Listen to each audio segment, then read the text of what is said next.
the greatest fear in modern times is what other people think. So our job is to love others and not give a shit what they think of us.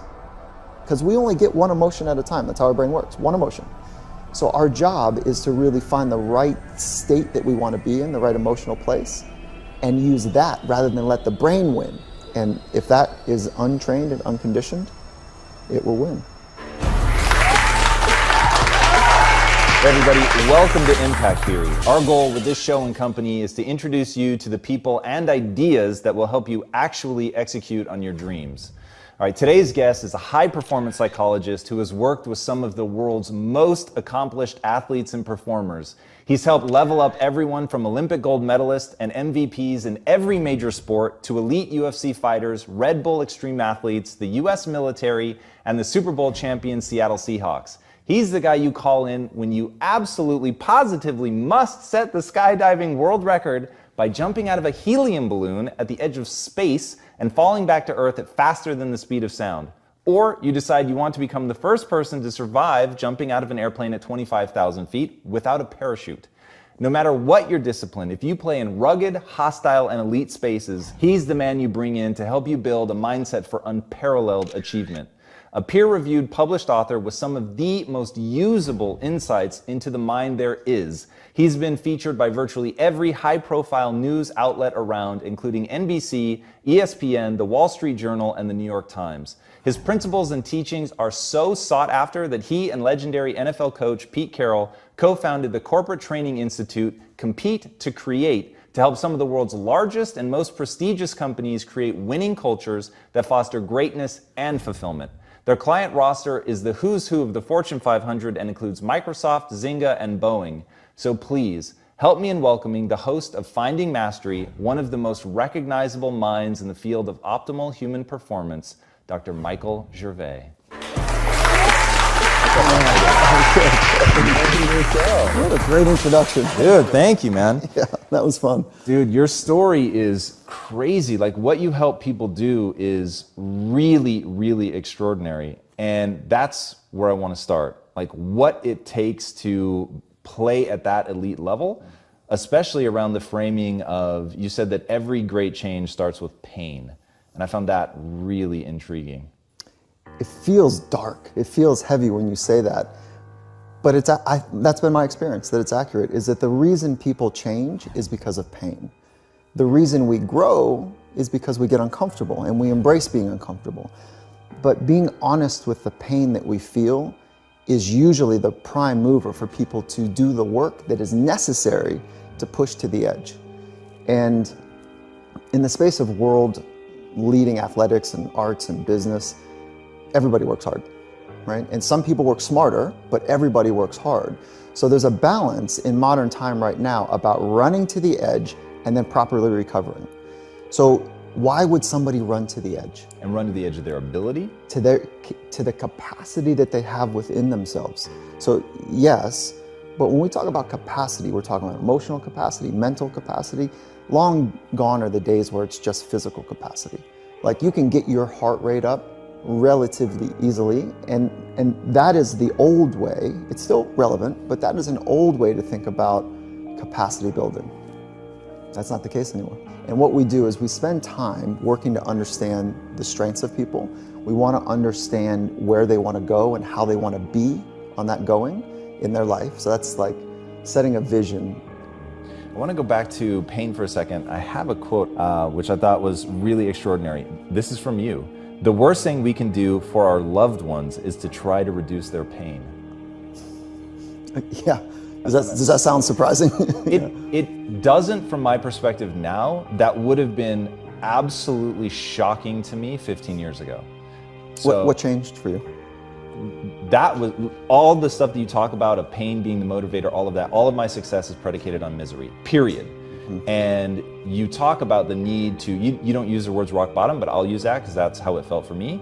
I needed to hit rock bottom in order to put in the work, in order to be so desperate that I had to let go of my old way of thinking about myself. I had a fixed mindset, and I didn't have these words at the time, but this is me now looking back. It was a binary choice between depression or a growth mindset.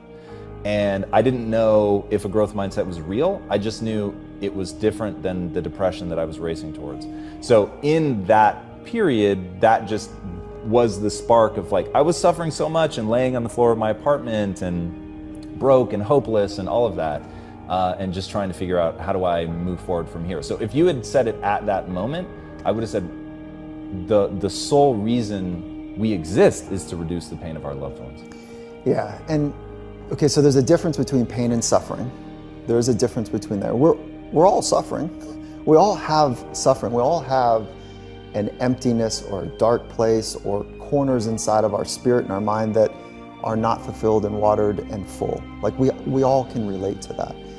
And when I'm talking about pain, I'm not necessarily talking about suffering, but acknowledging our suffering, being in touch with the pain, that's enough to say, when you're really honest, that's enough to say, I can't do this. I don't want to do this anymore. Like, this is not the person I want to become and be on a regular basis. If that's the case, if that assumption is right, then as a loved one, my job is to help you get real and experience those places as often as you can, so that you make the declaration to say, no, that's not okay for me to feel and be this way on a regular basis. So let me pull on that thread just a little bit further.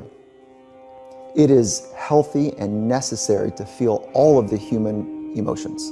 When you ask people, what do you want in life? Most people say, I want to be happy. Wait, hold on now. If grandma dies, do you want to be happy? That's it, like, really. When your child is sick, do you want to be happy? No. I think the answer is that we want to feel all of the human experience to its fullest, but never lose ourselves in it, but to experience all of it. And so we're getting into the weeds of some very esoteric and non-scientific thinking right now. But the practice is that if I care about you deeply, the mistake I can make in your life is to help you feel like it's all okay. Like, oh, it's okay. It's okay that you're drinking and driving and you killed a 14-year-old. That's no problem. Like, you'll do better next time. No, the work is to say, well, what's this like for you? To feel that pain, so you make the commitment to say, no, I can't do this anymore. And that's when it becomes really real. It's interesting. So that made me think about standards and holding people to a standard and loving them at the same time, which that's entirely stuff that I hear you talk about. And then knowing your work with the Seahawks and Coach Carroll. So this notion of relationship-based groups, teams, companies, however you want to think about it. But how do you simultaneously hold somebody to a standard, say you messed up, and at the same time love them? Okay, so that is the fabric that binds us, right? I think. I'm imagining for you the same, is we want to be around people that somehow give us the sense that, God, when I'm around that person, I don't know, I just feel better, they make me better somehow. Let's say it's you and me, and what I want to feel from you is that you've got my back, you understand me, and that when you're making decisions, it's not just for you, it's for me as well. And so a rising tide floats all boats. The relationships that go wrong or sour is if I'm on the side of this relationship, I'm like, do I trust that he's making these thoughts or moves because it's right for him or me? And the sour relationships are the one where it's really just good for you, and I'm just casualty in your experience. So what we do ahead of time is we invest in the relationship. So for example, the Seattle Seahawks, the product is football. So just like a business, you've got products for your businesses as well.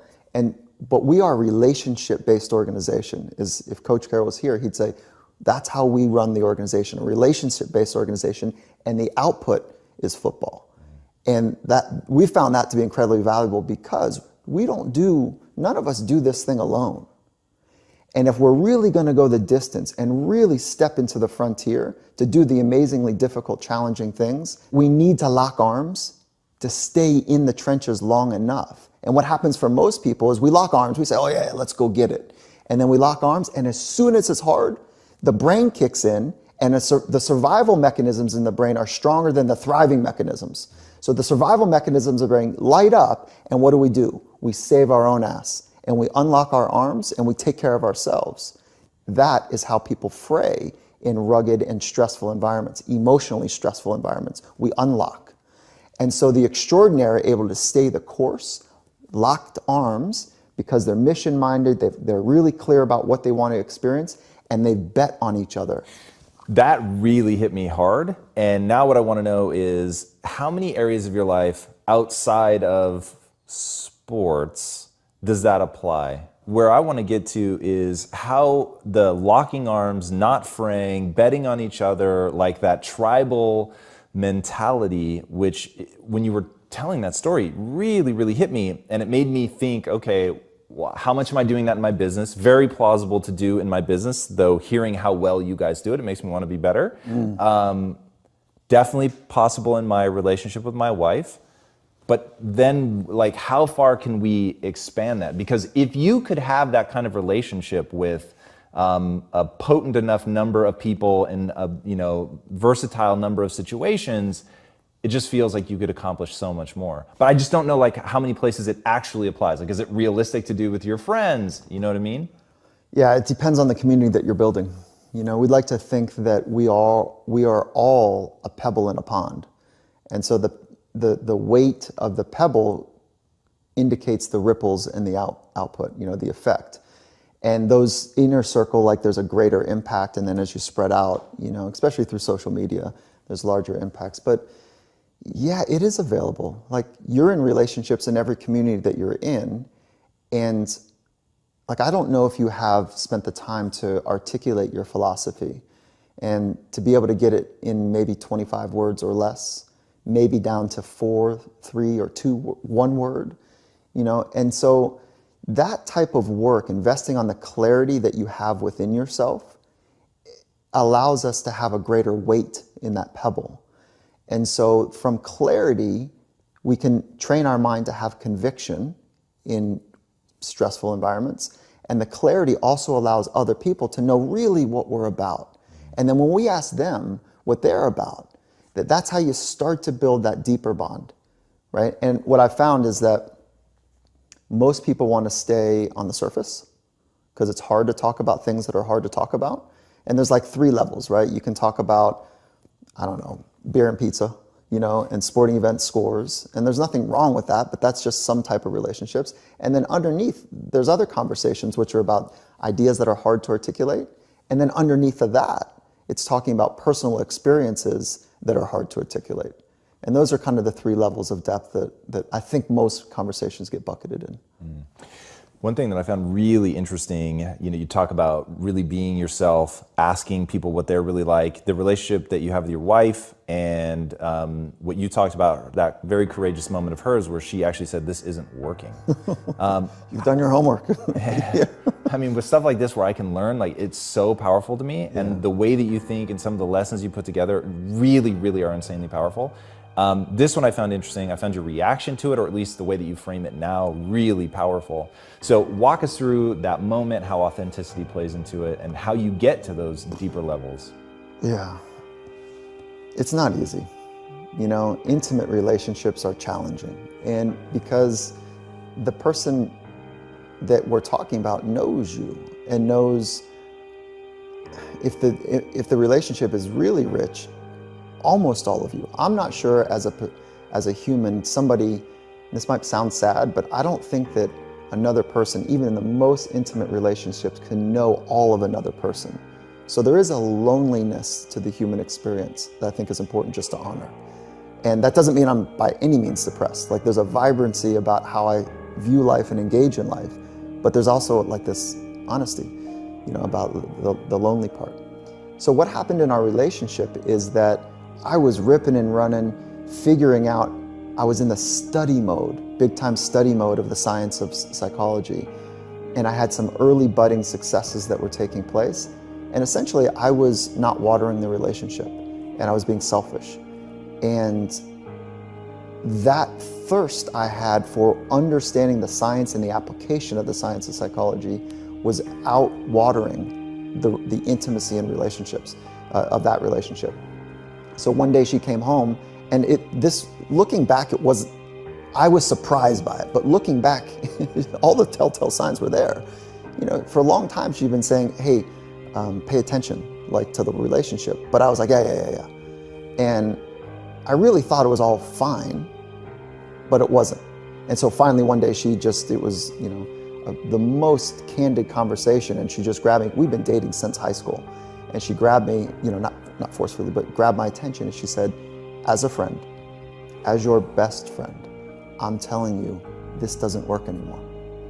I love you, you're a wonderful person, but I can't figure out how to be me in this relationship.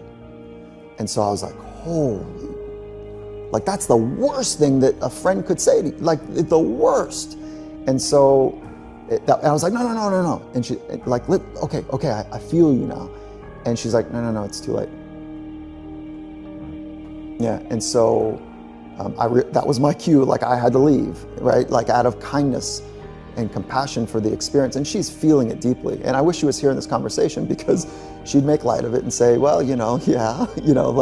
because looking back, it was the richest, most intense thing that I'd been through in the relationship. We hit rock bottom, to your point. I moved out with and kind of bounced around from a couple different places.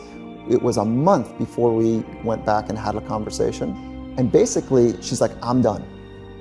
I said, let's give it a chance. We've been together a long time. Let's just give it a chance. So we went to therapy. And day one of the therapist, I identify with my Italian roots, and she's Cuban. And so the therapist is across from us, and she says, hold on, as we're like, our temper is up. She says, this is as bad as I've ever seen it.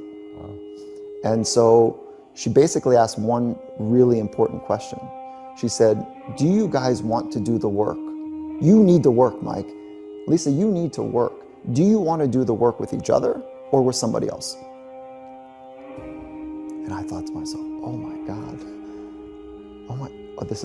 If she says I want to grow, but I want to grow with someone else, this is the end of the relationship. And that was the moment. And my heart goes, boom. And I knew that I couldn't go first, because that was the problem. I was going first too much. And so that moment it felt like an eternity. And obviously she said, I want to do the work with you, but I'm not sure that I can trust you, that you'll do the work too. So we did some work. And so we're still married together. Like, it's great. Like, looking back, I mean, the work, I would encourage anybody that, in your community, like, to do that intimate, deep work with somebody and have real conversations. The freedom is incredible on the other side of it. Like, really incredible. And it's hard to get to. So that deep work of really getting to know somebody, of figuring out what's important to them, seems to be exactly what you do in your practice as well. What does that look like? Like, where does somebody start in terms of trying to connect on that level? A want, it starts with a real deep want to do the work. And so I wish there was like the 7 steps to whatever. It doesn't quite work that way. But I do know from good research that there are some telltale signs that have great accuracy of predicting separation. And so avoiding critique, avoiding defensiveness as a response, avoiding stonewalling, and avoiding contempt. So avoiding those things, people that have some of those things in their relationship, they're able to predict divorce within great accuracy within 2 years.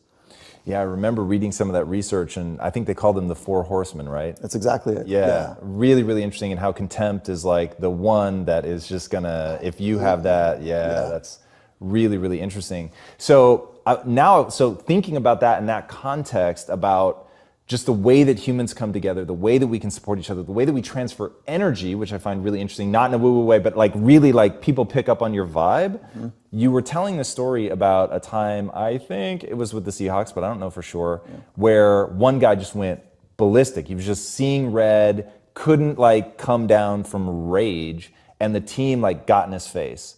And the way that they then got in sync, I thought was super interesting. Yeah, so that was one of the athletes was right at the edge emotionally of his capacity, and he was just angry, just really angry. And he came flying off the sidelines and just, pissed. And there was not one, and this is a group of alpha apex competitors. Like, these are alpha competitors at the Seattle Seahawks. And most highly competitive environments, they are alphas. And these are large, physically strong men. And there wasn't one human that was able to grab all of his attention and help him get to a place that is productive, okay? So they instinctively knew. There wasn't a coach, there was nobody. And they instinctively knew that they had to wrap around him. And one guy tried, another guy tried solo, another guy tried solo, and then sure enough, like that moment, and it's on tape, it's beautiful, it's really quite special. And they just huddled around him and started bouncing in this tribal way. You can't plan for that. That's a deep connection that those men have, and a care for each other and a care for the mission. And how do you get that to take place? All of the work ahead of time on the relationships. And that's where Coach Carroll's approach to be a relationship-based organization, it pays dividends in those types of moments. And that doesn't mean it's always going to happen that way. There's certainly times when, oh, okay, we got more work to do, but that was a beautiful celebration of someone right at the edge, not facilitating their emotions, to be mission-minded, and the team, the community taking care of it. It was really cool. Yeah, that story really hit me, and I love your concept of emotionally, which I've never heard anybody talk about that before, emotionally going to the edge of your limits and then using that as like a training mechanism to get better, to be able to push your emotional boundaries farther and farther, and I assume to be able to handle more emotional amplitude, for lack of a better word. So the question that I had though is, how do you train that? Like, how do you create, like, I'll give you a really weird example so you know what I'm talking about. In the world of business, I found it was so hard to put myself in a situation where there were simultaneously no real consequences and my anxiety was triggered, because that's where I had struggled. Yeah. And I just couldn't. Like, the only thing that triggered my anxiety was when there was real consequences. So I didn't want to put myself in that situation to train. So I started playing video games. And I found that I had the same anxiety response because there was some 14-year-old kid who was kicking my ass and he was going to mock me at the end of it if I lost. And that triggered the literal same amplitude of anxiety, which is weird, but nonetheless, but there were no real consequences. So I started doing that as a way to see how rapidly I could come back down. That. God, I love that. Okay, so when we're talking about emotions, there's only a handful of primary emotions. And unfortunately, we haven't done a great job in Western culture of teaching how to feel emotions, label them, and then how to work with them. I didn't have that course. I don't know if you did. Exactly. And I didn't have a course on how, the basic mental skills work, how to label them and how to train them. So we haven't done a great job of doing this in the education platform. And if there's only 3 things we can train, craft, body, and mind, like, why are we not training the mind? Like, because the way that thoughts and emotions work, it's like a bang-bang experience. They happen like right next to each other. And there's some conversation about what comes first. Is it a thought, then emotion, or is it emotion, then a thought? Most people in the field of psychology would say it's thought, then emotion. The way that I think about this is that it's like a rider and an elephant. So the rider is the thought, and then as soon as the emotion wants to run, because the thought that maybe the rider's scared, he's having scary thoughts, or sad, because he's having a lot of sad-based thoughts, when the elephant wants to go, when the emotions run, you're not controlling that thing. Your job, my job, is to be the rider, a thoughtful, aware rider of thoughts. And when we're able to be aware of our thoughts, then we can guide and negotiate our thoughts so they don't run wild. Ultimately, there's a meta-awareness that takes place where when you train awareness, and I'd like to get into that conversation with you, when you train awareness of your thoughts, emotions, body sensations, and your environment, awareness of your environment, those 4 things, we become more finely tuned so that we can choose great thoughts. We can harness our emotions. We can feel our body sensations and use them to facilitate clear thinking, creative thinking, or great output. And when we're more aware of the unfolding, unpredictable environment around us, we can course correct and adjust and pivot. And that makes all the difference in the most intense environments in the world, whether that's an emotional intensity, vulnerability, or that is, center court, whatever sporting environment that we're talking about. So back to your first thought, it's vulnerability that is how we train emotional capacity. And the more that we become vulnerable and demonstrate the courage to do so, we expand our capacity to feel. And if I know I can go to the extreme edges of an emotion, and I start to feel a little bit of an emotion and kind of rapidly going towards, let's say, out here is like panic, like high fear, and I'm starting to feel anxious, or I'm starting to feel something on that scale, well, I don't have to panic at anxiety. I can actually use it as a signal, go, oh, look, what are my thoughts are about, like, this is scary. Wait, what's scary about this? And then I can start to work with that instead of like, as soon as I start to feel something, and this is my capacity, I feel anxious, I'm like, oh my God, I'm gonna run to the edge of it. No, our job is to pull that thing out as far as we possibly can so that when we're in those emotionally charging environments, we've got lots of room to play. And that's the mark of a master. All right, I want to push you on that. I'm so curious. I want to know how to use this in my life. So when you say, how is vulnerability helping me there? Vulnerability that I'm not worried about looking stupid or whatever I'm panicking about? Like, just don't worry about that? Or Yeah, it's such a multi-factored question that you have there. Like, there's so much in that. Let's see if we can, you've heard of YOLO? Yep. You only live once. FOMO? Yep. Fear of missing out. Okay. I want to introduce a new kind of fun concept. And before I share that with you, we've got an ancient brain that's working in modern times. And our ancient brain isn't as fast as adapting as modern technology. Like, it's rapidly changing, okay? So our ancient brain is designed for survival, okay? Easy to kind of track that idea. And how we track that idea is that information right now is coming into your brain two ways, the high road and the low road. And the high road is up into your thinking brain, and the low road is down into your emotional, call it the amygdala, into the emotion centers of the brain. And it's coming in here to the fight-flight response mechanisms at twice the speed. So it's coming in all the time, information is coming in as twice as much and twice as fast before you're getting it here, the thinking part of the brain. So what's happening here is right now you're gating out and I'm gating out. Nope, this is safe. Nope, we're safe. Nope, we're okay. This is okay. This is okay.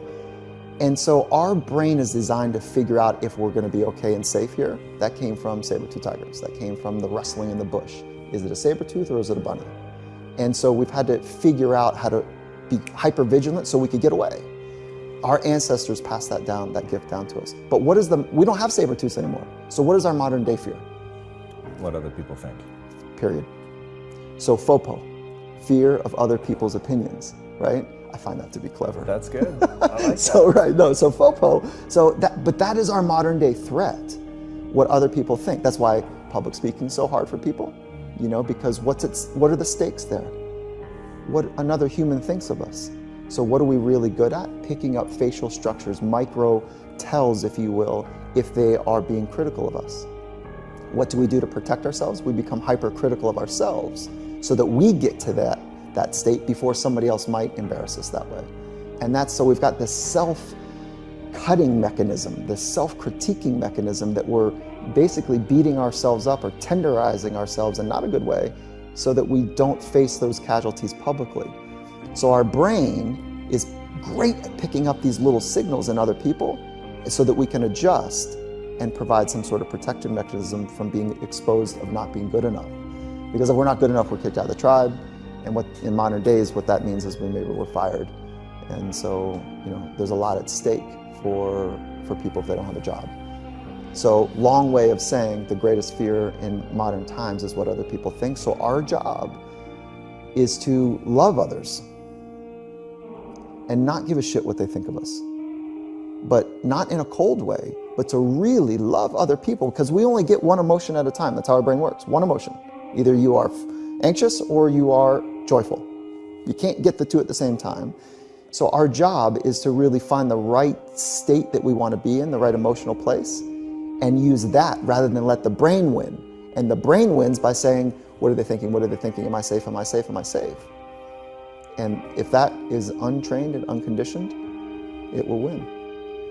Sounds like a lot of this rides on the back of your ability to be self-aware, and you said that there's a process for training that. So how do you go about training a level of self-awareness that you can deploy against that? Okay, super thoughtful. So this is not a new thought, but it is gaining incredible awareness, which is mindfulness. If we follow the science around mindfulness, in 1980 there was 2 or 3 research articles on mindfulness. That's not a lot. 2008, there was an uptick, a couple hundred. In 2016, there's this J hockey stick arc that's happened. In 2016-17, there's thousands of research articles from scholarly universities. So what is happening at that with that trend? Mindfulness has been around for, let's call it 2,500 years, 2,600 years.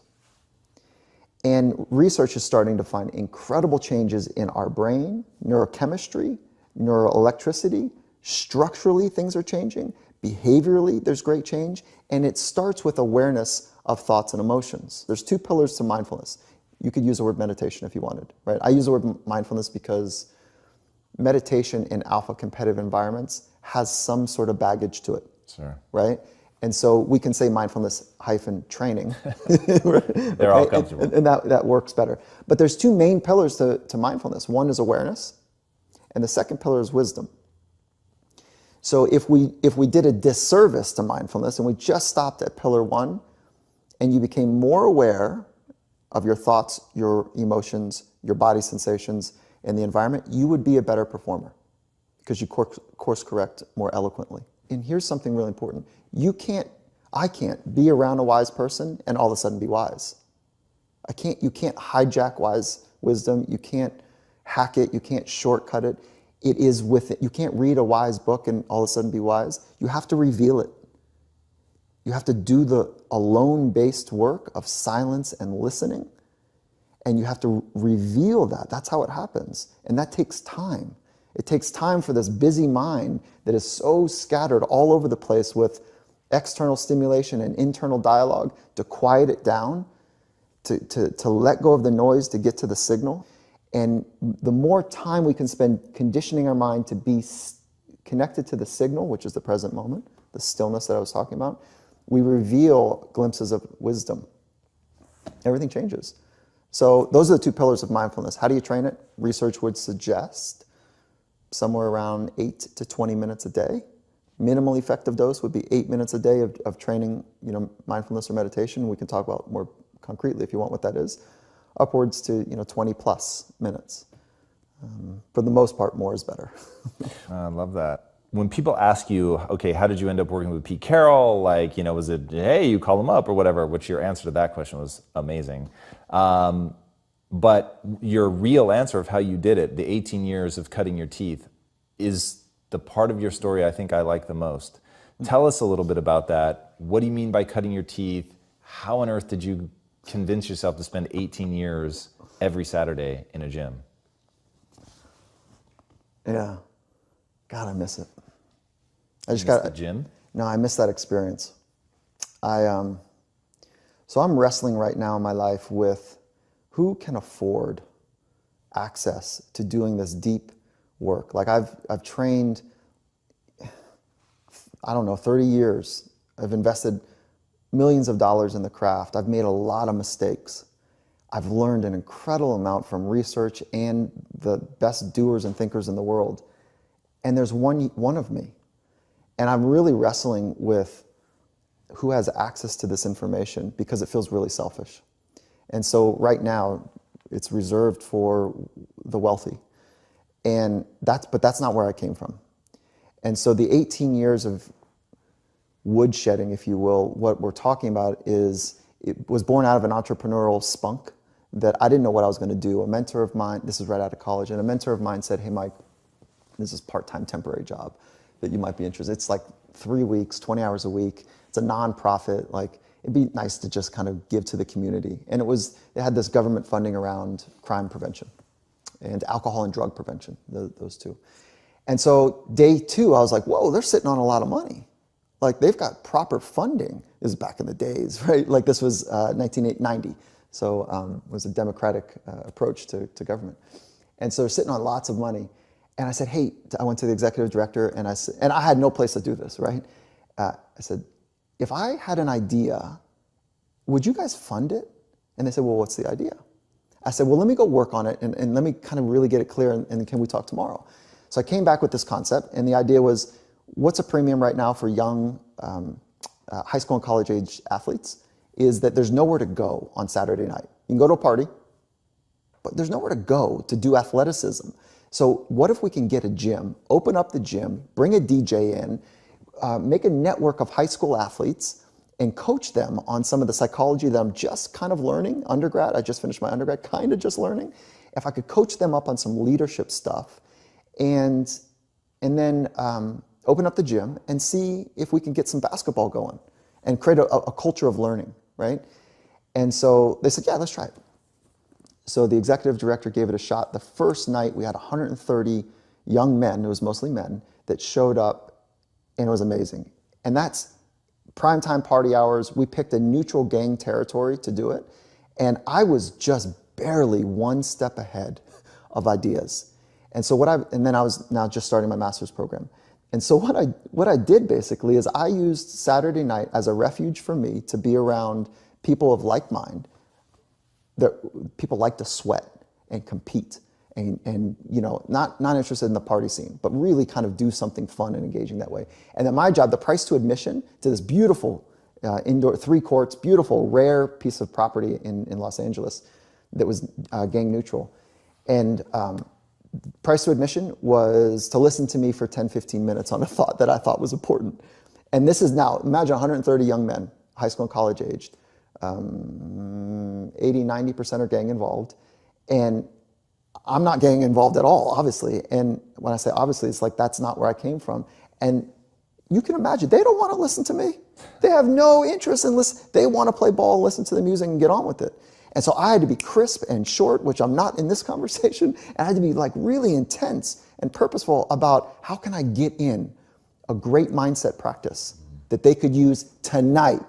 And we could practice it tonight. And I had this staff of high school kids that were switched on about it as well. And we would support and challenge them to try it tonight. Goal setting, self-talk, breathing when you get too intense, conflict resolution, how to use words and emotions and pull you out of the engagement rather than a fist fight. In 18 years, every Saturday night from 8 p.m. to midnight, I was in a sweaty gym working out how to deliver sports psychology or mindset principles on time to a group of people that didn't really care what I had to say, and I had to be crisp and short and get in it and then see if it could work.